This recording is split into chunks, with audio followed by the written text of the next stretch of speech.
सुनते ही छात्रों को हटाना शुरू कर दिया। कई छात्रों को हटाने में कामयाब भी हो गए।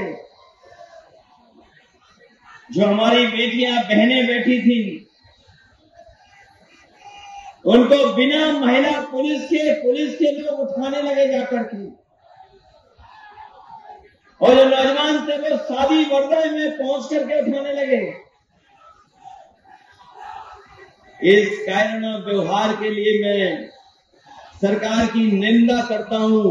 उनके आंदोलन में शामिल होता जाकर के, उनके बीच बैठता जाकर के,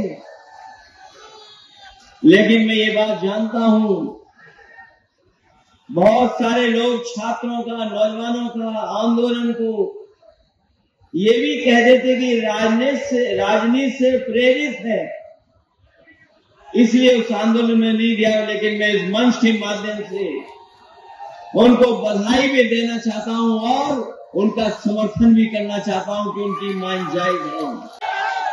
ये अक्षरों से खिलवाड़ कर रहे हैं, अक्षरों से दुश्मनी रखते हैं, इसलिए पीडीए के साथ तो कर ही रहे हैं धोखा।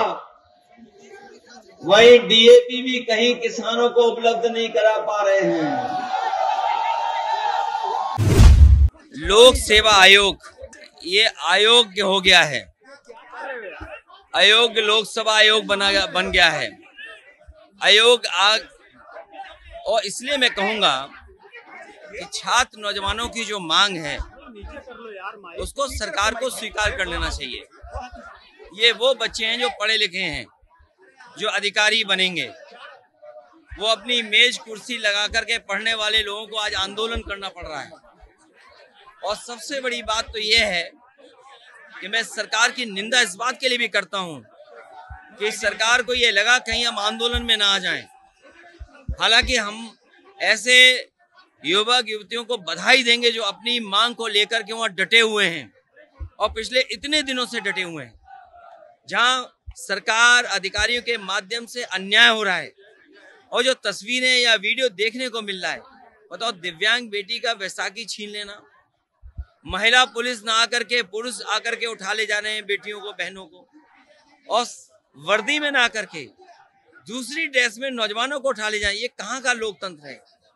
कोई अपनी मांग को लेकर के बैठा हो तब मांग को लेकर के बैठे जब सरकार बड़े बड़े दावे करती है।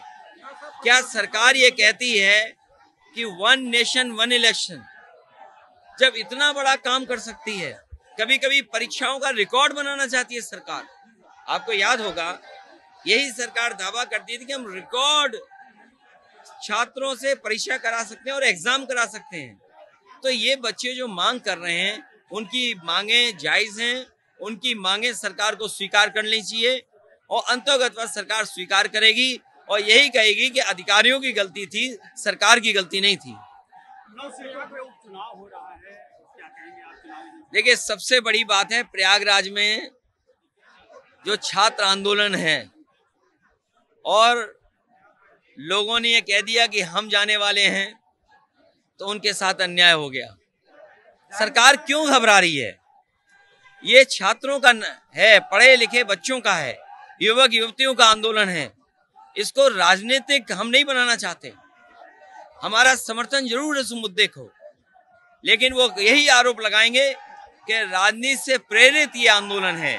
और आरोप भी लगाया उसमें समाजवादी कुछ छात्रों को या समाजवादी संगठन के लोगों को पुलिस ने गिरफ्तार भी कर लिया। लेकिन ये छात्रों का आंदोलन है, ये सरकार को समझना। ये छात्रों को बधाई देंगे कि उन्होंने माहौल जो बना दिया, योगी बनाम प्रतियोगी, ये जो माहौल बना है इसमें सरकार को झुकना ही पड़ेगा। देखिए, जो अंग्रेजी जितना मुख्यमंत्री जी जानते हैं उसी हिसाब से बोलेंगे। इसमें एच कहां से आ गया? आप तो बहुत बुद्धिजीवी खुद ही हैं, जागरूक हैं आप लोग। ये पावर हाउस एच कहां से आ गया? सच्चाई तो ये है कि जिस तरीके से नौकरी में पदों पर पीडीए गायब है, उसी तरह डीएपी भी उन्हें पीडीए दिखाई दे रही है, तो डीएपी भी गायब है। डीएपी भी इसीलिए गायब है क्योंकि पीडीए वो दिख रही उन्हें दूर से। कोई मुख्यमंत्री जिसने अपने खुद के मुकदमे वापस लिए हों, वो माफियाओं की संरक्षण की बात न करे। सरकार को सुनना चाहिए, उनकी मांग जायज है, मांग माननी चाहिए सरकार। इस चैनल को देखने के लिए आप इसे लाइक, शेयर और सब्सक्राइब करें।